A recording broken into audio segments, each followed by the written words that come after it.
오늘 우리에게 주시는 하나님의 말씀은 사도행전 28장 1절에서 10절까지 말씀입니다. 1절 우리가 구조된 후에 안즉 그 섬은 멜리데라 하더라. 비가 오고 날이 참해 원주민들이 우리에게 특별한 동정을 하여 불을 피워 우리를 다 영접하더라. 바울이 나무 한 묶음을 거두어 불에 넣으니 뜨거움으로 말미암아 독사가 나와 그 손을 물고 있는지라. 원주민들이 이 짐승이 그 손에 매달려 있음을 보고 서로 말하되 진실로 이 사람은 살인한 자로다. 바다에서는 구조를 받았으나 공의가 그를 살지 못하게 함이로다 하더니 바울이 그 짐승을 풀에 떨어버리매 조금도 상함이 없더라.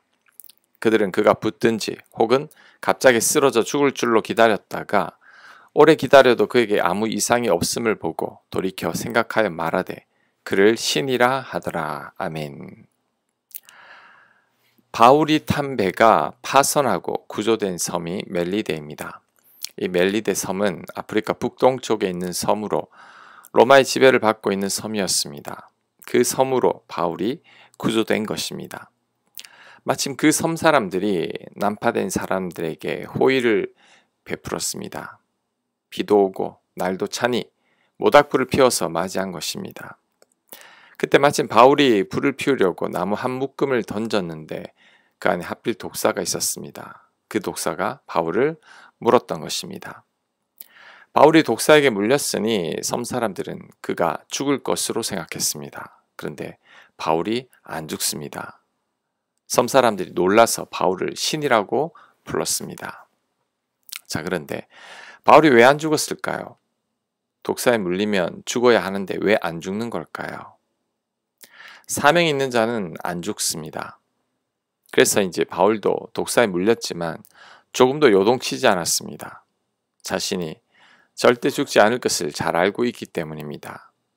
바울은 반드시 로마에 가야 합니다. 주께서 바울이 황제 앞에 서야 하고 많은 이들에게 복음을 전해야 한다고 말씀하셨습니다. 그러니 바울은 자신이 허무하게 죽지 않을 것을 믿고 있었던 거죠. 설사 독사에게 물렸다고 할지라도 자신에게 아무런 일도 일어나지 않음을 확실히 믿고 있었던 것입니다. 찬송가에 믿음이 이기네라는 가사가 있죠. 믿음이 모든 것을 이기게 합니다. 믿음이 두려움도 물리칩니다. 하나님께서 나라를 지키신다는 확신이 있으니 두려울 게 없는 거죠. 혹 나에게 두려움이나 염려가 있다면 과연 내가 하나님을 온전히 믿고 있는지를 점검해 봐야 합니다. 왜냐하면 하나님께서 나를 돕고 지키신다는 확신만 있으면 절대 두려워하거나 염려하지 않기 때문입니다. 결국 문제는 내가 믿음이 없어서 두려워하거나 염려한다는 거죠. 믿음만 있다면 그 어떤 경우에도 흔들리지 않습니다. 하나님께서 나를 확실히 돌보신다는 확신이 있기 때문이죠. 그래서 우리가 힘들어하는 이유는 단 한 가지입니다. 하나님께서 나를 돌보신다는 확신이 없기 때문이죠. 혹 잘못되면 어떻게 하나라는 염려 때문입니다. 다윗이 죽음의 위협 속에 있을 때에 시편 3편에서 이런 고백을 했습니다. 천만인이 나를 애워싸 진친다 하여도 내가 두려워하지 아니하리로다. 천만 명이 나를 애워싸 진친다 해도 두려워하지 않는 것은 하나님께서 나를 돌보신다는 것을 믿고 있기 때문이죠. 시편 16편에서는 자신이 흔들리지 않는다고 고백합니다. 내가 여호와를 항상 내 앞에 모심이여 그가 나의 오른쪽에 계심으로 내가 흔들리지 아니하리로다. 아멘. 흔들려야 할 상황인데도 흔들리지 않는 이유는 하나님께서 그의 오른쪽에 계셔서 그를 지켜주실 것을 믿었기 때문이죠. 아무리 많은 사람들이 다윗을 위협해도 다윗은 두려워하지 않았습니다. 왜냐하면 하나님을 신뢰하고 있었기 때문이죠. 자신을 돌보시는 하나님을 믿고 있었기 때문입니다. 그러니 우리는 하나님만을 굳게 신뢰해야 합니다. 하나님께서 나를 지켜주실 것을 믿어야 합니다. 나를 가장 선한 길로 인도하여 주실 것을 확신해야 합니다. 나를 사랑하사 나를 위해 죽기까지 하신 예수님의 십자가 사랑도 기억해야 합니다. 그럴 때 그 어떤 경우에도 담대할 수 있을 것입니다. 절대 두려워하지 않을 것입니다. 자, 그 다음 살펴볼 것은 왜 하필 바울이 뱀에게 물렸을까요? 하나님의 사람 바울이 왜 하필 많고 많은 사람들 가운데서 뱀에게 물린 걸까요? 이 뱀 또한 하나님의 손길이라는 것을 알아야 합니다. 이 뱀으로 말미암아 바울이 드러나게 됩니다.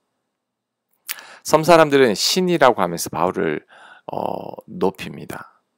그로 인해 결국 이 섬에서 가장 높은 사람을 만나게 됩니다.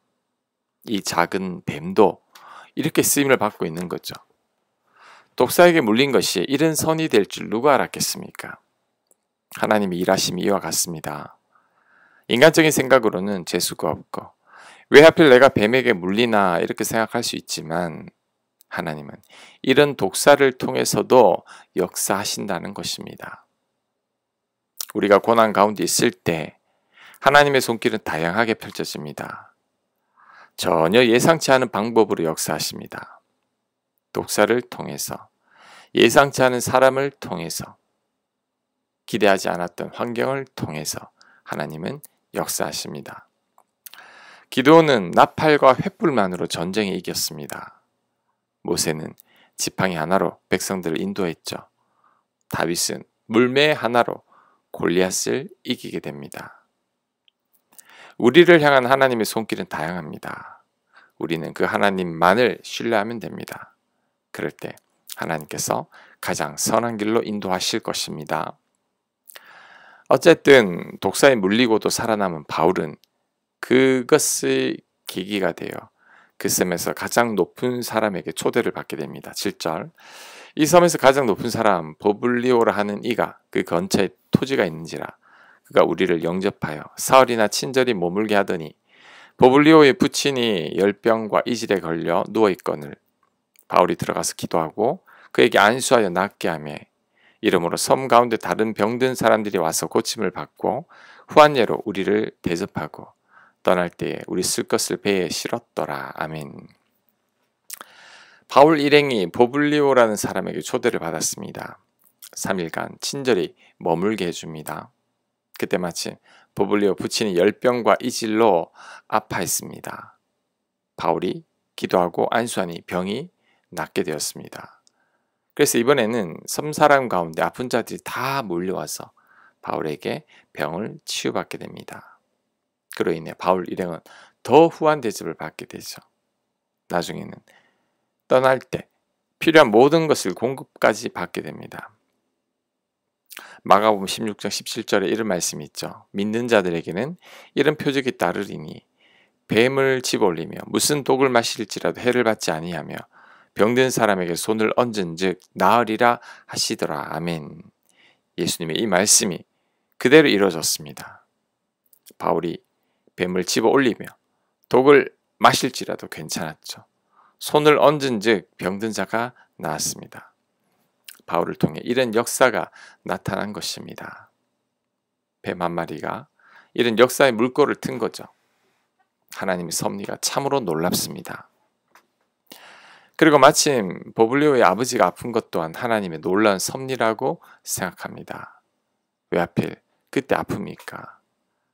바울의 때를 위함이죠. 바울에게서 놀라운 역사를 일으키게 하기 위함입니다. 그로 인해 섬 사람들이 다 몰려오게 되었죠. 바울 성격에 3달간 한 곳에 머물렀다면 그들에게 복음을 전했을 것입니다. 같이 배에 탄 사람들에게 복음을 전했을 것입니다.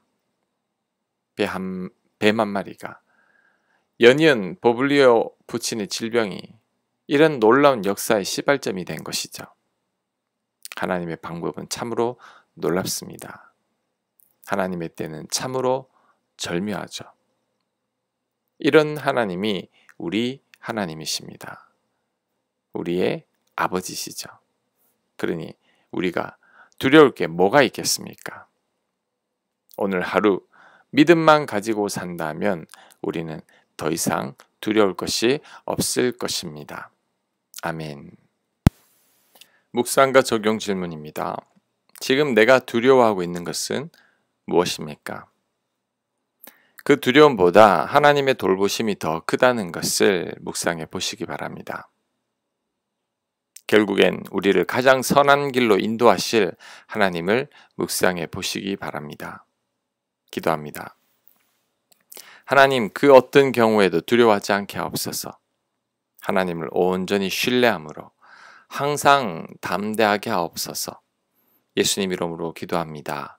아멘.